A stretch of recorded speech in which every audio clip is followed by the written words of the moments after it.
Hello dears, good evening. എല്ലാവരും സുഖമായിട്ടിരിക്കുന്നു വിശ്വസിക്കുന്നു. ചായ എല്ലാം കുടിച്ചോ? സുഖമാണോ? എന്തായാലും കമൻറ്റ് ഓഫാക്കി ഇടുന്നതിൻ്റെ കാരണം നിങ്ങൾക്കറിയാം.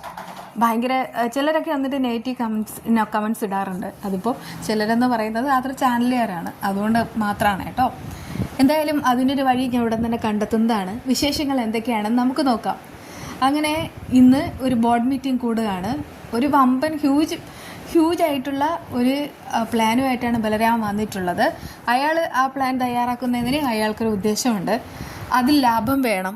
പിന്നെ ഇത്രയേറെ പണം മുടക്കാനായിട്ട് ഈ സമയത്ത് ജയ്മോഹൻ അല്ലാതെ ആർക്കും കഴിയില്ല. ജയ്മോഹൻ അയാളുടേതായിട്ടുള്ള എല്ലാ സമ്പത്തും കൊണ്ട് ആ പണം ഉണ്ടാക്കണം. ആ പണം ബലരാമൻ്റെ കാൽക്കീഴിൽ കൊണ്ടുവയ്ക്കണം. പ്രോജക്റ്റിനാണെന്ന് പറഞ്ഞിട്ട് ബലരാമൻ ആ കാശ് അടിച്ചു മാറ്റും. എന്നിട്ടാണെങ്കിൽ അതെല്ലാം കൂടെ അലികൾ നിക്ഷേപിക്കും.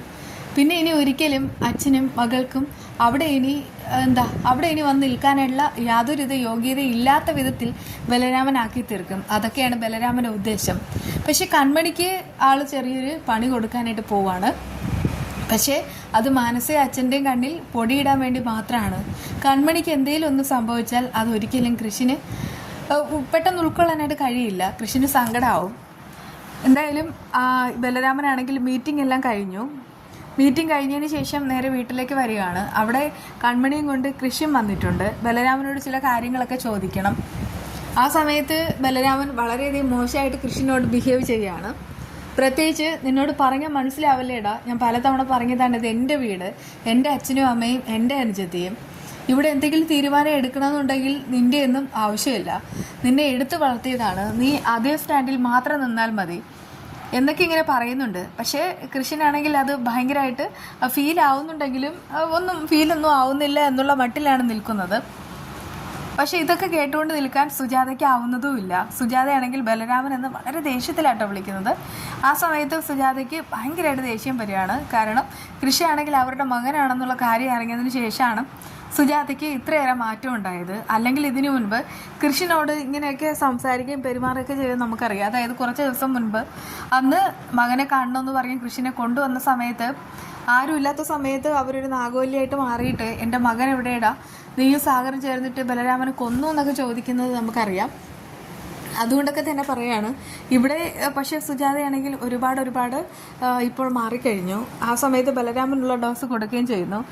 ഇനി എന്തൊക്കെ പറഞ്ഞാലും ആരൊക്കെ എന്തൊക്കെ ചെയ്താലും എനിക്കിവിടെ ജയിച്ചേ പറ്റൂ, ഞാൻ ജയിക്കുക തന്നെ ചെയ്യൂ എന്നൊക്കെ പറയാണ് കേട്ടോ. അങ്ങനെ സാഗറിൻ്റെ മുന്നിലും ഭയങ്കരമായിട്ട് സങ്കടപ്പെട്ടിട്ടാണ് പോകുന്നത്. പക്ഷേ നമുക്കൊരു കാര്യം അറിയാം, ബലരാമൻ ഇങ്ങനെയൊക്കെ ചെയ്യുന്നത് നല്ലതിനാണെങ്കിലും ആരോടെങ്കിലും കാര്യം തുറന്ന് പറയണമായിരുന്നു. അച്ഛനുണ്ട്, അമ്മയുണ്ട്, ആൻറ്റിയമ്മയും കൃപയൊക്കെ എല്ലാവരും ഉള്ളതാണ്. അവരോടെങ്കിലും കാര്യങ്ങൾ തുറന്ന് പറഞ്ഞിട്ട് നിന്നിരുന്നെങ്കിൽ ഇങ്ങനെ ഒരു തെറ്റിദ്ധാരണയുടെ ആവശ്യമില്ലായിരുന്നു. വീട്ടുകാർക്ക് എല്ലാവർക്കും ഒരു സർപ്രൈസ് കൊടുക്കാനാണ് ബലരാമൻ ഒരുങ്ങുന്നത്. ആ ഒരു സർപ്രൈസ് എത്രത്തോളം ആഴത്തിൽ അവരുടെ മനസ്സിൽ കൊള്ളണമെന്ന് ബലരാമന് ഒരാഗ്രഹമുണ്ട്. അതുകൊണ്ടാണ് ആളിങ്ങനെ ഇത്രയേറെ നെഗറ്റീവ്സ് കാണിച്ചിട്ട് ഇതുവരെയുള്ള ആ ഒരു വെറുപ്പ് മുഴുവൻ സമ്പാദിക്കുന്നത്. പക്ഷേ പേടിക്കേണ്ട, ബലരാമനായിട്ട് ഇനി അവർക്കെതിരെ ഒന്നും ചെയ്യില്ല, അത് ഉറപ്പാണ്. പിന്നെ ചെറിയ ഡോസ് കൊടുക്കുന്നത് അച്ഛനെയും മകളെ വിശ്വസിപ്പിക്കാൻ വേണ്ടി മാത്രമാണ്. അതേസമയം അമ്മ തനിക്കെതിരെ കാര്യങ്ങളെല്ലാം സംസാരിക്കുന്നെന്നുള്ള കാര്യം മാനസയെ ബലരാമ അറിയിക്കുന്നുണ്ട്. അതിനെപ്പറ്റി ജയമോഹനും മാനസയെല്ലാം സംസാരിക്കുകയാണ്. മാനസ പറയുന്നുണ്ട്, ഇപ്പോൾ തന്നെ കൃഷിനെ സംസാരിക്കുന്നത് കൃഷിനോടുള്ള സ്നേഹം കൊണ്ടല്ല, ബലരാമനോടാണെങ്കിൽ ദേഷ്യത്തിൽ സംസാരിച്ചത് ബലരാമനോടുള്ള ഇഷ്ടക്കുറവ് കൊണ്ടുമല്ല. ഇതിനിടയ്ക്ക് ഒരുത്തിയുണ്ടല്ലോ കൺമണി, അവളാണ് ഇതെല്ലാം ചെയ്യിക്കുന്നതെന്നൊക്കെ മാനസ ഇങ്ങനെ പറയുന്നുണ്ട് കേട്ടോ. മാനസയ്ക്ക് ഈ കൺമണിയോട് എത്രമാത്രം ദേഷ്യമുണ്ടെന്നൊക്കെ ബലരാമൻ അറിയാമല്ലോ. അതെല്ലാം കൂടെ ചേർത്തിട്ടാണ് ആളാണെങ്കിൽ ഒരു പണി കൊടുക്കാനായിട്ട് പോകുന്നത്. പണിയെന്ന് പറയുമ്പോൾ അടപടലം പൂട്ടും. ഒരു സമയത്ത് ഇനിയിപ്പോൾ ഈ കൺമണി ചെയ്യുന്ന ജോലിയെല്ലാം മാനസയെ കൊണ്ട് അലികയിൽ ഈ ബലരാമൻ തന്നെ ചെയ്യിക്കും. അത്രമാത്രം ആ വീടടക്കം എല്ലാം ഇവർ സ്വന്തമാക്കുകയും ചെയ്യും. അതാണ് ചെയ്യാനായിട്ട് പോകുന്നത്. പകരം ചെയ്യുന്ന സമയത്ത് എല്ലാം നേടുക എന്ന് പറഞ്ഞാൽ ബലരാമന് ഒരു വീക്ക്നെസ്സാണ്. അതുകൊണ്ട് തന്നെ ഇവിടെ അവരുടെ എല്ലാം നഷ്ടമാവും. എന്തായാലും ആ നഷ്ടം ഒരിക്കലും ജയമോഹനോ മാനസിക സഹിക്കാൻ പറ്റില്ല. അതൊക്കെ ഇനി വരാൻ പോകുന്ന വിശേഷങ്ങളാണ്. ഒരുപാട് പേരെ ചതിച്ചവർക്ക് ഒരുപാട് ചതി നേരിടാനായിട്ട് എന്തായാലും ശക്തി ഉണ്ടാവില്ല. പിന്നെ നമ്മുടെ വീഡിയോയുടെ കാര്യം കൂടെ പറയണം. ഞാനാണെങ്കിൽ പൊട്ടറ്റോ കറിയാണെന്ന് വെക്കാൻ ഭയങ്കര സിമ്പിളാണ്. കുക്കർ അടുപ്പത്ത് വയ്ക്കുക, എണ്ണ ഒഴിക്കുക, ചൂടാകുന്ന സമയത്ത് ഉള്ളിയോ സവാളയോ കട്ട് ചെയ്ത് എടുത്തത് ഇട്ട് കൊടുക്കുക. പിന്നെ പൊട്ടറ്റോ ഇട്ട് കൊടുക്കുക.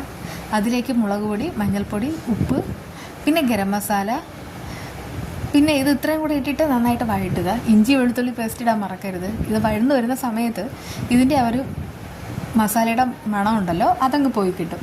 അതിനുശേഷം കുറച്ച് വെള്ളം ഒഴിച്ചിട്ട് ആ കുക്കറിൽ തന്നെ 2 വിസിൽ കേൾപ്പിക്കണം. എന്നിട്ട് ഒരല്പസമയം വെയിറ്റ് ചെയ്യുക. അത് ഓപ്പൺ ചെയ്ത് നോക്കുന്ന സമയത്ത് സോഫ്റ്റായിട്ടിരിക്കും. അപ്പോഴേക്കും ഒരു മുട്ട അടിച്ചൊഴിക്കുക. മുട്ട അടിച്ചൊഴിച്ച് ഒരു 2 മിനിറ്റ് ഒന്ന് ചെറിയ തീയിൽ തന്നെ ഒന്ന് വറ്റിച്ചെടുക്കാം. അതിനുശേഷം ചെറിയ ഉള്ളിയും കറിവേപ്പിലയും കടുക് എല്ലാം കൂടെ ഇട്ടിട്ട് കടുക് താളിച്ചെടുക്കാം. അടിപൊളി കറിയാണ്. ബാക്കി വിശേഷമായി കാണാം. ബൈ.